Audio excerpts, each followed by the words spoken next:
আর মাত্র কয়েক ঘন্টা এরপরে শুরু হচ্ছে বহুল আকাঙ্ক্ষিত ত্রয়োদশ জাতীয় সংসদ নির্বাচন। উৎসবমুখর পরিবেশে ভোট আয়োজনে এরই মধ্যে প্রস্তুতি শেষ করেছে প্রশাসন। ভোট উৎসবে যোগ দিতে অধীর অপেক্ষায় দ্বীপ জেলা ভোলার মানুষজন। এ নিয়ে আরও জানাচ্ছেন সহকর্মী মাইনুল মারুফ। সংসদ নির্বাচনের আর বাকি মাত্র কয়েক ঘন্টা এবং ভোলার সবগুলো কেন্দ্রই কিন্তু এখন প্রস্তুত করা হয়েছে। সকাল 7:30 থেকে কিন্তু ভোট গ্রহণ শুরু হবে এবং আমরা এখন একটি ভোলা সদরের কেন্দ্রে রয়েছে। এখানে পর্যাপ্ত নিরাপত্তা বাহিনীর পাশাপাশি এখানে কেন্দ্রগুলোতে যে সকল ব্যবস্থা নেওয়ার দরকার বা ভোট যেখানে দেবেন সেই সকল ব্যবস্থাও কিন্তু সম্পূর্ণভাবে সম্পন্ন হয়ে গিয়েছে এখানে। এবং এর পাশাপাশি ভোটাররা যে সকালে এসে যে লাইনে দাঁড়িয়ে ভোট দেবেন তার জন্য কিন্তু আমরা দেখি যে বাঁশের মধ্যে দড়ি দিয়ে কিন্তু লাইন করা হয়েছে, যাতে ভোটাররা এসে সুন্দরভাবে লাইনে দাঁড়িয়ে একে একে যেন ভোট কেন্দ্রে প্রবেশ করতে পারেন এবং ভোট দিতে পারেন।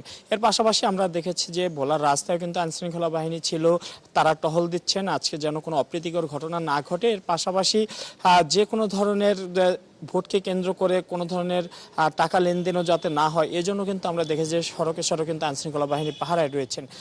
আমার সাথে আমার ভোলার যেই রিপোর্টার রয়েছেন আমাদের তিনি আছেন, তাকেও একটু আমাদের সাথে আনতে চাই। তার সাথে তিনি যেহেতু বেশ কয়েকটি ভোট কেন্দ্রে গিয়েছেন, তিনি বাকি তথ্যগুলো কিন্তু আমাদের বেশ ভালোভাবে দিতে পারবেন। ভোলার কয়েকটি কেন্দ্রে আমি সকাল মানে রাত্রে কয়েকটি কেন্দ্রে গিয়েছি। ভোটের যে যে সরঞ্জামগুলো রয়েছে সেই সরঞ্জামগুলো দেওয়ার পরে আমরা অনেকগুলো কেন্দ্রে ঘুরে দেখেছি, কিন্তু এখন পর্যন্ত কোনো অপ্রীতিকর কোনো ঘটনা আমরা দেখতে পাইনি। তবে সকল কেন্দ্রগুলোতে প্রিজাইডিং অফিসার এবং আনসার, পুলিশ সহ অন্যান্য যারা রয়েছে তারা সবাই কিন্তু এখানে তৎপর রয়েছেন। এছাড়া আপনি জানেন যে আর মাত্র কয়েক ঘন্টা পরেই ভোলার যদি 4টি আসন বলি তাহলে প্রায় 17 লক্ষের অধিক ভোটার রয়েছেন। তারা কয়েক ঘন্টা পরেই তারা ভোট দেওয়া শুরু করবেন।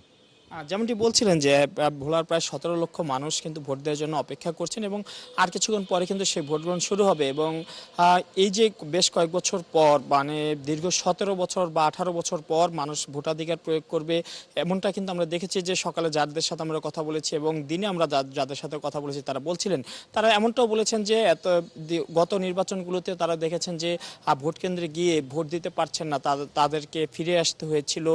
তারা গিয়ে দেখেছেন ভোট দেওয়া হয়ে গেছে, আগের রাতে ভোট দেওয়া হয়ে গেছে। তবে এই নির্বাচনে তারা সুষ্ঠু এবং শান্তিপূর্ণভাবে ভোট দিতে চান এবং সেই লক্ষ্যে সকাল থেকে তারা ভোট দিতে যাবেন বলে কিন্তু ভোলাবাসী প্রত্যাশা জানিয়েছেন। মাইনুল মারুফ, 71 ভোলা।